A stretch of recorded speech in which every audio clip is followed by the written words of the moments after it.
In today's video, I'm reviewing a 2010 Toyota 4Runner.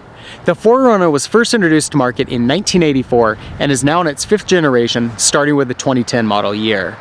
The 5th generation model also saw a minor refresh in 2013, and it's expected that a new 6th generation model will be out for 2020. The 4Runner is one of two mid-size SUV offerings from Toyota, the other being the Highlander. The Highlander offers a slightly more spacious cabin, better fuel economy, and a more car-like driving experience, while the 4Runner has really developed a reputation as being one of the most capable SUVs on the market. Styling-wise, Toyota really projected the capability of this vehicle in its design. And you can see looking at the vehicle that it's got a really upscale, modern, and yet rugged appearance. And I think Toyota really nailed it with this 5th generation of the 4Runner. While I think all 5 generations look nice, I felt like Toyota really kind of departed from the original character that made the 4Runner popular during the 4th generation and took on a little bit more mainstream appearance that matched a lot of other SUVs on the market. And I think with the 5th generation, Toyota kind of returned to its roots, and a lot of the styling in this 5th generation model kind of pays tribute to the older versions of the 4Runner, and yet at the same time it has a very distinct, modern, upscale look compared to those older versions.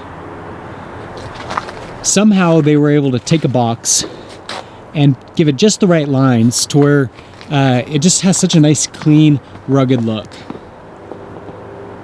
And it's worth noting that the wheels on this specific model are not stock wheels. So this is an aftermarket pair that somebody added to the vehicle. Not necessarily a set that I like on this vehicle. They look a little small to me, but that's all subjective. There are a lot of aftermarket wheels out there on 4Runners that really do enhance the appearance. And while I think stock wheels look pretty good on the 4Runner, it is a little bit one of those vehicles where there's almost this expectation that you're going to modify the wheels and tires aftermarket, and there are a lot of really great options out there. Kind of like the Jeep Wrangler, where yeah, they come with a stock set of wheels, but unless you're getting the Rubicon, you're supposed to replace them after the fact. I feel like on the 4Runner that's almost the case, although I'd probably stick with the stock wheels because I think they look pretty good.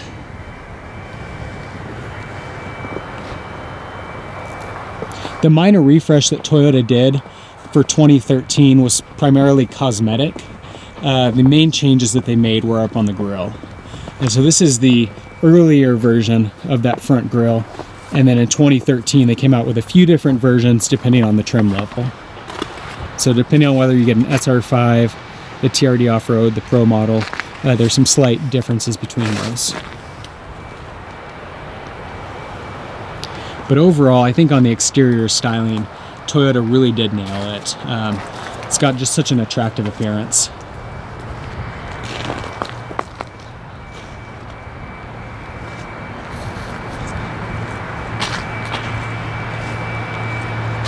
The interior of the 4Runner carries much of the same rugged styling that you saw on the exterior of the vehicle. And this is an SR5 model, which is kind of an entry-level 4Runner. It does have some additional options on top of that, but given that it's sort of the entry-level 4Runner, you'll see that it's still got a really nice level of refinement and upscale feel to it. This has got a sunroof. It's got the JBL sound system, which has 15 speakers. You'll see down here there's a button for party mode. What party mode does is it changes the equalization of the sound system to favor the rear of the vehicle. So it transfers a lot of that sound to the back, and then also increases the bass in the vehicle. And one of the reasons for that is that the 4Runner is great for tailgating. You see that the window folds down in the back. Good for tailgating. Also good if you've got a dog that wants to stick its head out the back, or if you just want another way to cool the cabin of the vehicle. I think that's one of the best features on the 4Runner, is having the ability to roll down the window with a push of that button. Looking at other features on this 4Runner, you'll see it's got power seats, power mirrors, got parking sensors, so you can push that button to turn off the beeping of the parking sensors if you're not a fan of that. It's got a power inverter in the vehicle with an outlet in the back, and so by pushing this button you can turn that on when the vehicle is on, and it will send power to the outlet in the back, and you can use that to power small electronic items. Got power windows and locks.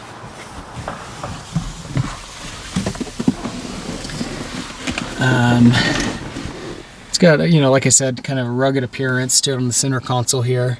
One cool thing about the 5th generation model is that you still got manual transfer case. And so to shift between 2-wheel drive and 4-wheel drive, it's mechanical instead of electronic. A lot of newer vehicles have either a button on the dash or a knob that you turn. It's just one more thing that can break, in my opinion. You'll see up here we've got hill descent. You can turn your traction control off, and then controls for the sunroof. It's also got home link, so you can control your garage door opener through the vehicle. But overall, pretty nice upscale interior. Very comfortable seats as well. Worth noting that JBL system has pretty good sound quality. I've got a 2016 Tacoma, and the system in this vehicle has much better sound quality than my Tacoma does. Jumping into the back of the 4Runner, it's adequate. It definitely feels a little bit on the tight side. See, I'm 5'10" and head's a little close to the ceiling. Got pretty good leg room. Center armrest here that drops down. Like I said, the Highlander is kind of one of the other competitors in this segment, and I'd say that its middle row seat's a lot more comfortable than the 4Runner, but that's the trade-off again that you're getting between a vehicle that's very off-road capable and a vehicle like the Highlander that's much more focused on just being a comfortable, good family car. 4Runner is definitely a little more exciting in that sense. One thing that I want to mention about the 4Runner is the pricing. You know, now that you've seen the interior, seen the exterior styling, you'll see it's a really nice upscale premium appearance, especially for a vehicle that's already 9 years old. So this vehicle is almost a whole decade old, and yet at the same time it still looks like a new vehicle. And that's one of the cool things about the 4Runner is they kind of have this timeless design, very attractive, desirable vehicle. With that, the other thing I wanted to mention is the pricing. So you can get a new 4Runner for just over $35,000 roughly, which sounds a little pricey at first, but at the same time, looking at SUVs and trucks today, it's amazing how quickly those prices can increase and how much you can spend getting into an SUV or a truck in today's market. Now this, like I said, is a 2010, and so we're at about 9 years old. It's got 75,000 miles, and you'll see that the price is $24,000. And 4Runners are incredible at maintaining resale value. And so that's one really great thing about getting a 4Runner is whether you buy a used one like this, it's going to continue to maintain that value into the foreseeable future. And likewise, on a newer version, you're going to see a great maintaining of that value as well. So if you spend $35,000 on the vehicle, but in 10 years, it's only dropped $10,000, it's a pretty reasonable investment in a lot of ways in terms of saving some of that money when you go to trade in the vehicle, or, you know, even if you keep it, just knowing that it has that value if you wanted to sell it. Now I'll jump into the rear here and take a look at the cargo space. The 4Runner can be had in this 5th generation model with a 3rd row seat, but you'll see that space is somewhat limited back here. And so when that 3rd row seat is in use, you're going to have virtually no cargo space. In addition to that, it's not a very spacious 3rd row seat. And so it's a nice option to have in some ways, so that if you occasionally need to transport some additional passengers, you have the ability, but it's not a 3rd row seat that you're going to want to use on a regular basis. That power inverter that I mentioned before is to this guy right here. So by pushing that button, you can send power to this inverter and control, again, some of those small electronic devices. Good if you need to like inflate an inner tube or play a small, you know, radio or something back there.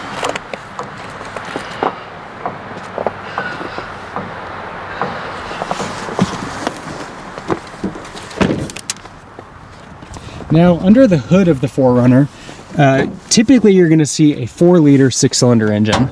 It's got 270 horsepower and is overall a pretty nice engine. That's one thing. If you're familiar with Toyota products, the newer Tacomas have a 3.5 liter V6 and a new transmission that has had very mixed reviews. And by mixed reviews, I mean a lot of people have not been very impressed with the characteristics of that engine transmission combo. Luckily on the 4Runner, while the Tacoma and the 4Runner mechanically are fairly similar and have a lot in common, since the 4Runner's got this 4 liter V6, it's kind of a better engine transmission combo is kind of what I'm getting at. So it's one of the highlights of the 4Runner. Overall, a pretty nice powertrain. Obviously, Toyota's got a great reputation in terms of durability and reliability, but this combo also offers a pretty nice level of performance. Now, surprisingly, when I was looking up a few statistics for this review, Toyota did offer a 2.7 liter 4-cylinder when they first came out with the 5th generation 4Runner. With that, you saw about a 1 mile per gallon improvement in fuel economy, and obviously less power. And so that engine wasn't very popular and was discontinued after 2010. On the 4 liter 6-cylinder in 4-wheel drive configuration, you're gonna see an EPA rating of about 17 miles per gallon in the city and 22 on the highway. The rugged interior of the 4Runner and the fact that it's got big beefy dials and a commanding view looking out over the surrounding landscape kind of gives you this desire when you get in to just take it out and drive over big rocks and get off the beaten path. And while it's certainly capable of all of that, it's also surprising that the 4Runner still offers a pretty nice level of refinement in terms of ride quality. And you wouldn't suspect that given the proportions of the vehicle. It's fairly narrow, it sits pretty far off the ground with lots of ground clearance, moves that center of gravity up, and it's got a pretty short wheelbase, all of which are really a recipe for a pretty choppy ride overall. And while it's not at the same level that you're going to get from a crossover, overall it still offers pretty nice driving characteristics, all things considered. So that's a review of the 2010 Toyota 4Runner. If you have any comments or questions, leave those in the section below. For more car reviews, subscribe to my channel. In the meantime, thanks for watching.